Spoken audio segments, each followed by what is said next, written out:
நேற்று நைட்லாம் நல்லா மழை, கரண்ட் வேறு இல்லை. 5 மணிக்கு போன கரண்ட்டு நைட்டு 8:30க்கு தான் வந்துச்சு. இன்றைக்கி காலையிலையும் அதே மாதிரி பயங்கரமான காற்றடிச்சிட்டு கிடந்துச்சு. காலையில் இன்றைக்கி சீக்கிரமாக வேறு எழுந்திரிச்சிட்டோம்.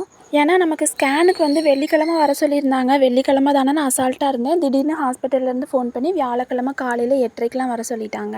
அதுவும் வழக்கமாக 10 மணிக்கு தான் போவோம். இந்த தடவை 8:30க்கெலாம் டாக்டர் வந்துடுவாங்க. அதனால் 8:30க்கே வந்துருங்கன்னு சொல்லிட்டாங்க. காலையில் காஃபி மட்டும் குடிச்சிட்டு நானும் அம்மாவும் கிளம்பிட்டோம். ஹாஸ்பிட்டல் போனால் எப்படியும் லேட் ஆகிடும். அதனால் பசிக்குன்ட்டு அம்மா எனக்கு மட்டும் ஒரு டிஃபனில் சாப்பாடு மட்டும் எடுத்து வச்சுக்கிட்டாங்க.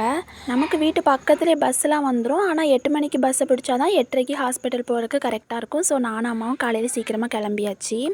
இவ்வளோ நாளாக ஒன்றும் தெரியல. கரெக்டாக ஹாஸ்பிட்டல் போகிற அன்றைக்கி தான் பிளட் லெவல் எப்படி இருக்கும், சுகர் லெவல் எப்படி இருக்கும் அப்படின்னு பல டென்ஷன் மைண்டுக்குள்ளே ஓடிட்டே இருக்குது. காலையிலே நல்லபடியாக சாமி கும்பிட்டு எல்லா ரிசல்ட்டும் கரெக்டாக இருக்கணும் கடவுளேன்னு வேண்டிட்டு நானும் கிளம்பிட்டேன். ஓகே ஃப்ரெண்ட்ஸ், நம்ம வீடியோ பிடிச்சிருந்தா லைக் பண்ணிக்கோங்க. மறக்காமல் நம்ம சேனலை சப்ஸ்கிரைப் பண்ணிக்கோங்க. இதே மாதிரி சப்போர்ட் பண்ணுங்கள் எல்லோரும். நெக்ஸ்ட் வீடியோவில் பார்க்கலாம். அது வரைக்கும் பாய்.